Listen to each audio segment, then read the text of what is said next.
मुलांनी आपल्या देशाची घटना लिहिणारे भारतरत्न डॉक्टर बाबासाहेब आंबेडकर हे तुम्हाला सर्वांना माहीत असतीलच. हो मॅम, आम्ही त्यांच्याविषयी संपूर्ण अभ्यास केलाय. खूप छान. पण संपूर्ण आयुष्यभर त्यांच्या मागे खंबीरपणे उभ्या राहणाऱ्या त्यागमूर्ती म्हणजेच त्यांच्या पत्नी माता रमाबाई भीमराव आंबेडकर आज मी तुम्हाला त्यांच्याबद्दल सांगणार आहे.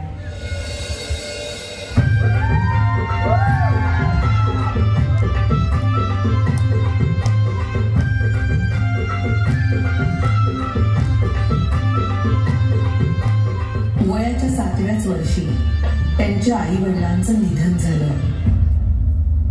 आणि घराची सर्व जबाबदारी त्यांच्या अंगावर पडली.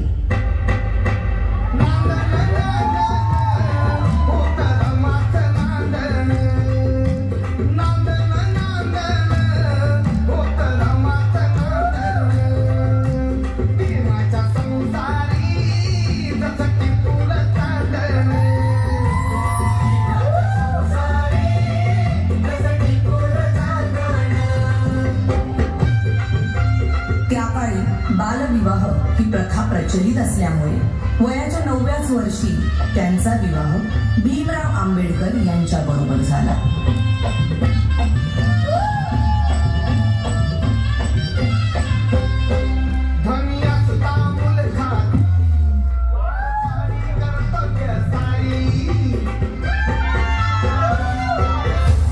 अगं, हे काय केलंस? एखाद्या वेळेस तू माझी काळजी घेतली नाहीस तरी चालेल, पण या पुस्तकांची काळजी तुला घेतलीच पाहिजे. मला माफ करा. जर तू शिकली असतीस तर तुला या पुस्तकांचं मोल कळलं असतं. आणि त्यानंतर बाबासाहेब आंबेडकरांच्या सांगण्यावरून रमाबाईंनी शिक्षण घेण्यास सुरुवात केली.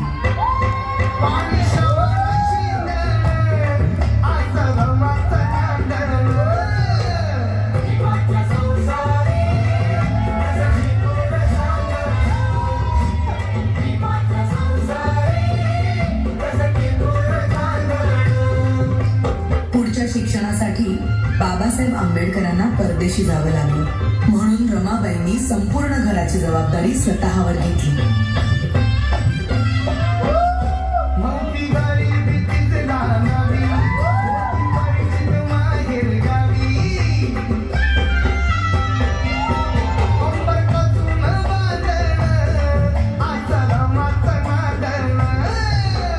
बॅरिस्टरची बायको शेण गोळा करते म्हणून लोक नावं ठेवतील या भीतीने रमाबाई रात्रीच्या काळोखात गौऱ्या थापायच्या आणि पहाट व्हायच्या आधी घरी निघून जायच्या.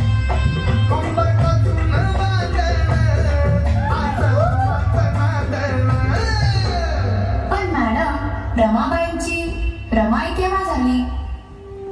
रमाबाईंच्या 5 मुलांपैकी 4 मुलांचा मृत्यू त्यांनी खूप जवळून पाहिला होता. त्यानंतर लहान मुलांना उपाशी पोटी बघणं त्यांना कधीच सहन झालं नाही. अशाच एका वेळी भुकेल्या मुलांची दशा पाहुनी बांगड्या सोन्याच्या रमाईने दिल्या काढून आणि त्या दिवसानंतर सगळी मुलं रमाबाईंना रमाई बोलू लागली.